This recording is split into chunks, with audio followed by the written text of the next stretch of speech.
yağlı süt uzamaması. And here's whole milk. Ve en sağda da tam süt.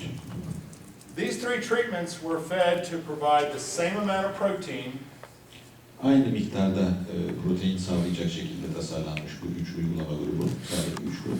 to support about 650 grams of gain a day. Günde 650 gram ağırlık kazancı sağlayacak şekilde hesaplanmış. But obviously they differed in fat content. Ama tabii ki bunların yağ içerikleri de Now, var. what we see here, the calves sacrificed during the first week had a fat content of about 3%. Şunu görüyoruz. Birinci haftada kesilen buzağlarda %3 bir yağ içeriği var vücudunda.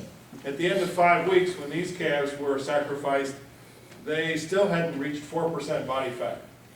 Beşinci haftada hala bunlar %4'e ulaşamıyor. The high protein, low fat milk replacer had about 5%, but statistically these were not different. %5 var bu 29-16'lıkta ama istatistiki olarak o da fark arz etmiyor. And neither was the body fat between this treatment and whole milk. 27-33'lük uygulama ile bütün süt uygulaması arasında da sağladığı vücut yağı bakımından istatistiki anlamda farklılık yok. Average daily gains were the same for these treatments, Bu gruplardaki ortalama günlük ağırlık kazançları hep aynı. and they were slightly less than whole milk. Ve tam sütün biraz altında kalıyor. And that's because we had a little bit more protein in the whole milk than in our milk replacer. Çünkü normal sütte uzamamasının nispetle biraz daha fazla protein var. Now the question was, why did we feed 28% protein in our milk replacer? When we've done studies, we've seen that lean tissue growth is about highest at 28% protein. O zaman şu soru gündeme geliyor. Neden 28 protein var uzamamasında? Çünkü yağsız dokuya baktığımızda yağsız doku birikiminin maksimizasyonu 28 proteinde oluyor. Fat level is higher for smaller calves because they lose body heat more quickly. Vücut sıcaklığını daha çabuk kaybettikleri için yağ yüksek kalıyor genç buzağlarda. When I compare this young man and myself, when it's cold, we will stay warmer than those folks on the back on that table. Genç arkadaşlarla kendimi mukayese edecek olursam hava soğuduğunda ben pek fazla üşümem ama siz donarsınız. He has more surface area per unit of his body size. Çünkü vücut cüssesinin birimi başına vücut yüzeyi daha fazla. Just like that Jersey calf, will lose body heat more quickly. Aynen şeydeki gibi, o Jersey uzağdaki gibi çok daha çabuk sıcaklık kaybediyor, yani daha çabuk üşüyor. Now, is this just Jersey or is it small calf? Bu Jersey olmasından mı kaynaklanıyor yoksa küçük olmasından mı And kaynaklanıyor? it's probably just the fact that it's a smaller calf. Muhtemelen bunun sebebi küçük olmasındandır. Now, pictures always tell more. Tabii resimler her zaman daha fazla hikaye anlatır. We pulled the kidneys out of these calves at 5 weeks. 5 haftada kestiğimiz hayvanların böbreklerini çıkardık. This is the kidney from a calf fed a 20% fat, 20% protein milk replacer. 20-20'lik buzağmaması alan hayvanın böbreği solda. This is the one from a calf fed the more intensive milk replacer. Yoğun buzağmaması alan hayvanın böbreği sağda. It has more body stores of fat. Daha fazla depo yeri var. Yeah. Yağ depolamış. This is probably most important for the first 4 to 6 weeks of life. En önemli hayvanın ilk 4 ve 6. haftası arasında çok büyük önem taşır bu olay. So we come back to the points made over here. O zaman az önce sizin yaptığınız yoruma döneceğim. She saw better response from feeding milk. Süt verdiğinde daha iyi netice aldım demiştiniz. It has more fat, it has more protein Daha fazla than yağ var, daha fazla proteini var. the 20% fat, 20% protein milk replacer. Yani 20-20'lik uzamamasından daha fazla protein ve yağ vermiş olmuşsunuz hayvanınıza. And the lower mortality has more than paid for that higher cost. Ve yaşadığınız düşük ölüm oranları harcadığınız bu yaptığınız ekstra maliyeti bol bol karşılamış oluyor. Now, if we fed, go ahead. Neydi? %1,5 bölüm olarak. She had a mortality rate of 1.5%. Yep. Now, if she fed the higher protein, higher fat milk replacer, the top quality, she might see similar results.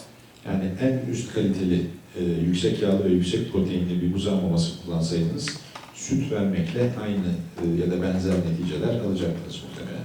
But whether the cost would be equal depends upon your market situation. Ama tabii maliyeti eşit olur mu olmaz mı o sizin kendi pazar şartlarına göre vereceğiniz bir karardır. The whole milk is 25-30? The whole milk? Yes, 25-30.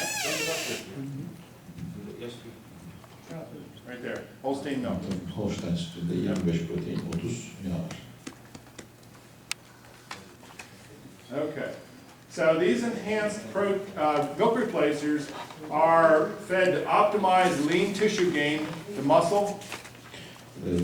Süt buzağı mamaları yağsız dokuları yani kas dokusunu optimize etmek için tasarlanıyor. 20% fat for the large breeds and 25% for smaller breeds to account for higher maintenance requirements. Daha yüksek yaşam payı ihtiyaçlarını karşılamak için büyük ırklarda %20 yağ, küçük ırklarda %25 yağlı olarak hesaplanıyor. And we feed higher amounts of powder per calf per day.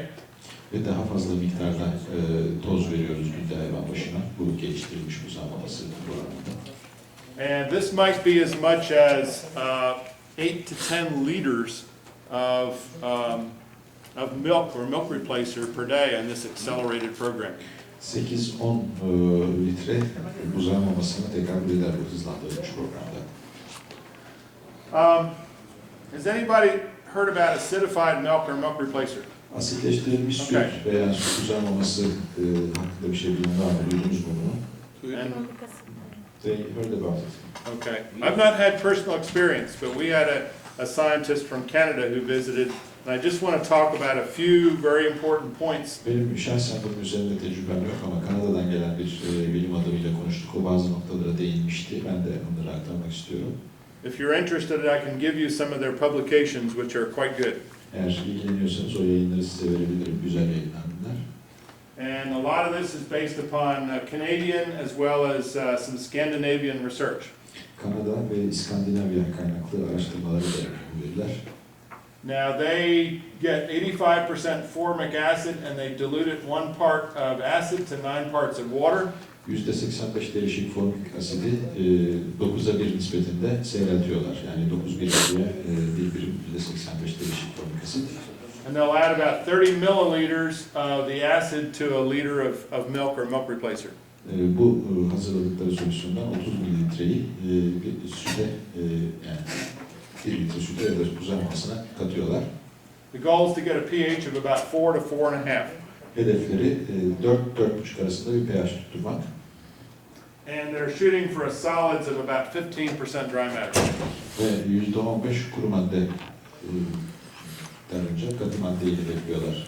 And they're providing these for ad libitum intake. Ve adli tutum veriyorlar. Now that makes it expensive Tabii pahalı bir uygulama oluyor. because they are going to drink a lot of solution. Çünkü bol miktarda içecekler bunlar. And this is some of their data. They will gain, Holsteins have been gaining a kilo a day. Elde ettikleri neticeler, Holstein'ler günde 1 kilo ağırlık kazanıyor. Of the liquid they may consume, as I said, 8 to 10 liters. 8-10 litre kadar tüketiyorlar bu sıvıyı. They're going to eat more frequently. Daha sık yiyorlar. And usually about 4 hours or so between feedings. Ve beslemeler arasında da aşağı yukarı 4 saat süre geçiyor. Now, my question for, even for Virginia and parts in the south, or for Egypt and Turkey, would be, what about the temperature effect on this fermentation? Ama şöyle bir soru aklıma gelir. Virginia şartları için, daha güneydeki eyaletler için ve Türkiye, Mısır gibi ülkeler için sıcak ülkeler buralar ve ne gibi bir fermentasyon yaşanır böyle bir yerde? If the temperature is more than 30 degrees C, it forms a very strong curd when you add the acid to it. Şimdi 30 derecenin üzerindeyse sıcaklıklar bu asit süte katıldığında keseklenme yapar. And they found that hot milk is associated with more diarrhea. Ve sıcak süt malum daha fazla ishale sebep olur. And you need to stir it several times per day. Ve günde birkaç defa bunun karıştırılması gerekir. Protect it from sunlight.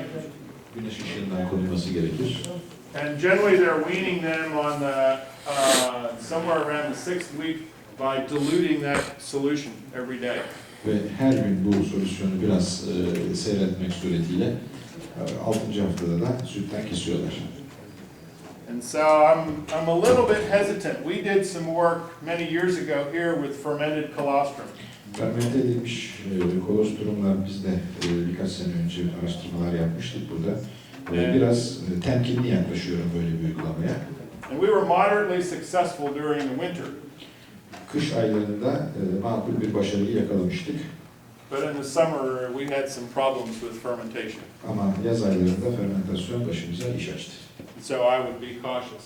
Onun için böyle bir program uygularken dikkat etmek gerekir. I want to finish up this section by talking about something that's very simple but very critical. Çok basit fakat çok küçük öneme sahip bir konuyla ilgili bölümü kapatacağım. Bu da su yönetimi.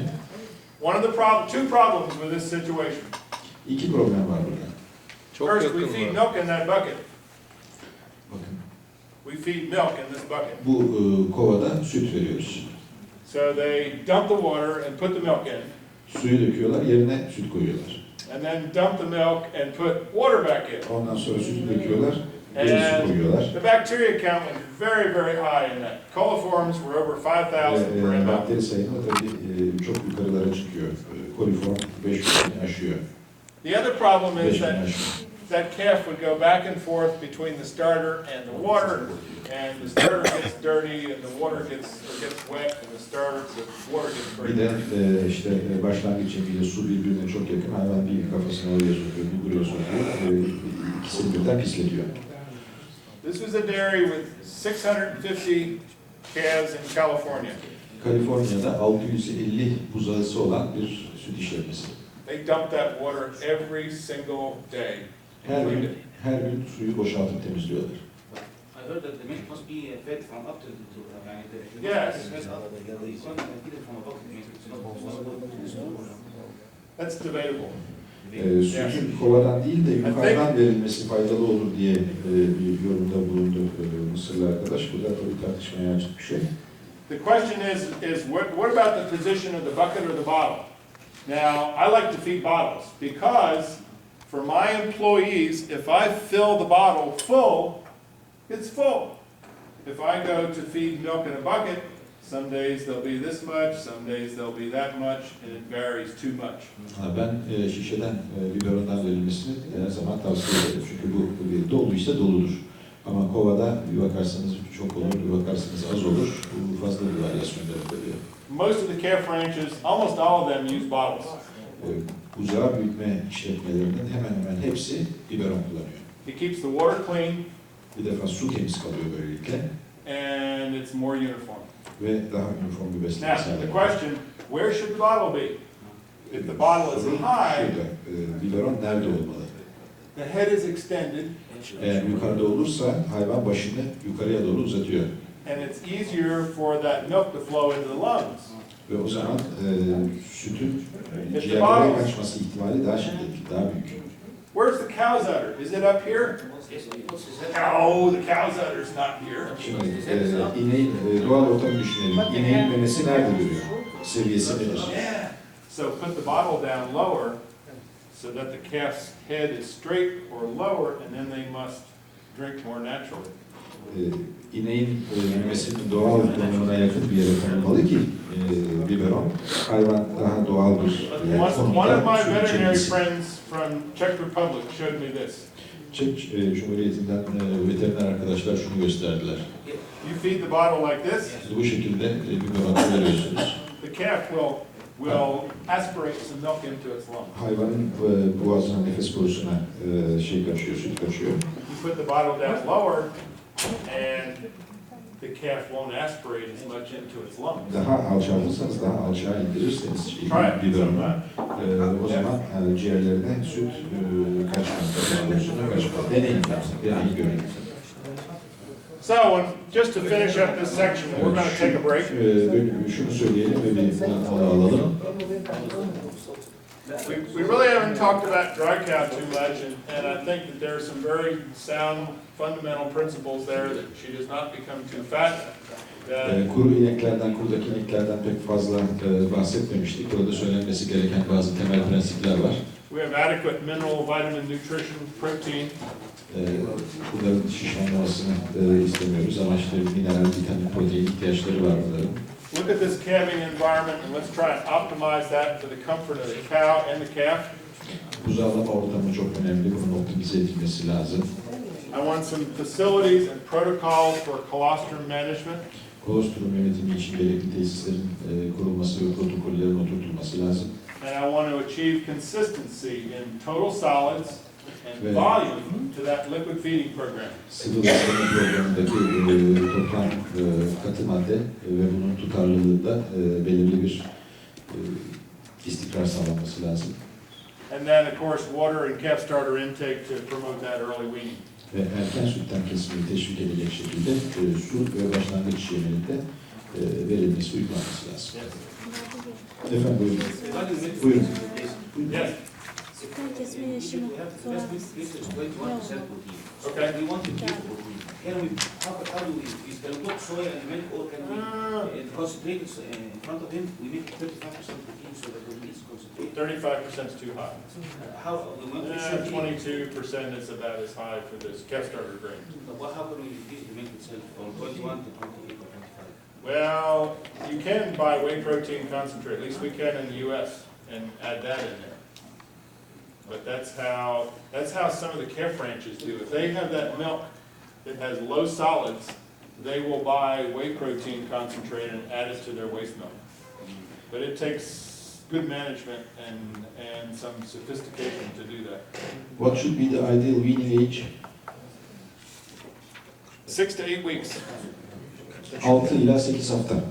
kriterleri nelerdir? Sütten kesme kriterleri. What are the criteria to wean a? If they're eating a kilo of starter volume or starter a day, then they're ready to be weaned. Yani günde 1 kilo başlangıç yemi yemeye başlıyorsa sütten kesmeye hazır demektir. Vücut kondisyonu ne olmalı? What about body condition? Generally speaking, the starter intake will govern that. Again, if their body condition is very low, then you probably should delay that. Dediğim gibi bu sütten kesmeyi belirleyen aldığı başlangıç yemi miktarıdır. Ama tabii ki eğer cüssesi bunu kaldırmaya yeterli değilse onu o zaman uzatacaksınız. Let's take a break.